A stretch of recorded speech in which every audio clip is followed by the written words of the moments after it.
Saudara, Miss Universe Organization memutuskan mencabut lisensi perwakilan Miss Universe untuk Indonesia dari organisasi yang menyelenggarakannya.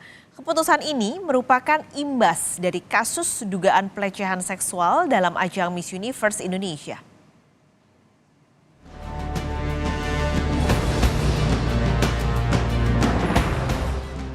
Organisasi Miss Universe Global mencabut lisensi Miss Universe Indonesia dari Poppy Capella imbas kasus pelecehan seksual yang dialami sejumlah finalis. Tindakan ini otomatis membuat PT Capella Swastika karya milik Poppy Capella tidak lagi memegang lisensi Miss Universe di Indonesia. Melalui Instagram dikatakan, organisasi Miss Universe telah memutuskan untuk mengakhiri kerjasama dengan pemegang lisensi di Indonesia atas nama PT Capella Swastika Karya dan direkturnya Poppy Capella. Mengingat apa yang telah kami pelajari di Miss Universe Indonesia adalah jelas lisensi ini tidak sesuai dengan standar merek, etika atau harapan sebagaimana tertera dalam buku panduan dan etika bisnis dan kerja.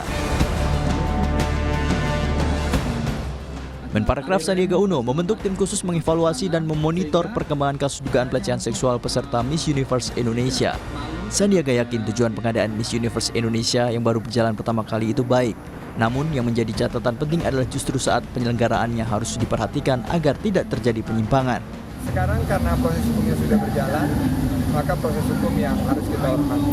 Tapi kita sudah menyiapkan tim khusus untuk memonitor dan mengevaluasi. Nah, kita yakin bahwa semuanya niatnya baik.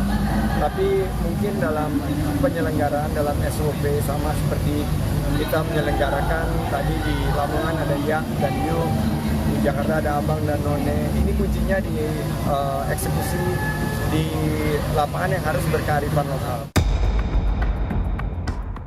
Penyelidikan kasus dugaan pelecehan seksual dalam kontes Miss Universe Indonesia terus berjalan. Penyidik telah memeriksa tempat kejadian perkara. Dari hasil sementara, penyidik memeriksa sejumlah kamera pemantau CCTV di lokasi tempat terjadinya dugaan pelecehan seksual peserta Miss Universe Indonesia. Dan hasil pengecekan TKP juga ternyata di sana ada CCTV. Walaupun CCTV menurut keterangan daripada panitia ataupun pelapor bahwa CCTV dalam keadaan mati, kita akan cek. Ya, kita akan cek. Oleh karenanya dalam waktu dekat kita akan periksa korban dulu, kemudian pelapor kita akan periksa. Apabila ini memenuhi delik ataupun perbuatan pidana, tentunya akan kita tindak lanjuti sampai menemukan siapa tersangka. Sebelumnya, panitia penyelenggara mengatakan rekaman di sekitar lokasi dalam keadaan mati. Dalam kasus ini, mantan direktur visual Miss Universe Indonesia yang juga fotografer menjelaskan proses pengecekan badan atau body checking peserta tidak ada dalam radon acara. Kalau menolak nanti akan didiskualifikasi atau mungkin dikurangi nilainya, karena ini yang memotret ini juga punya jabatan yang sangat tinggi, ya langsung di bawahnya ownernya gitu. Jadi tapi yang jelas kita berdua sih tidak tahu ya soal masalah ini karena di rundown pun tidak ada jadwal body checking. Kita jadi juga nggak ada di lokasi gitu. Yang memotret adalah perempuan. Kontes kecantikan Miss Universe Indonesia 2023 mendapat sorotan usai peserta yang mengaku mengalami pelecehan melapor ke polisi. Tim Liputan, Kompas TV.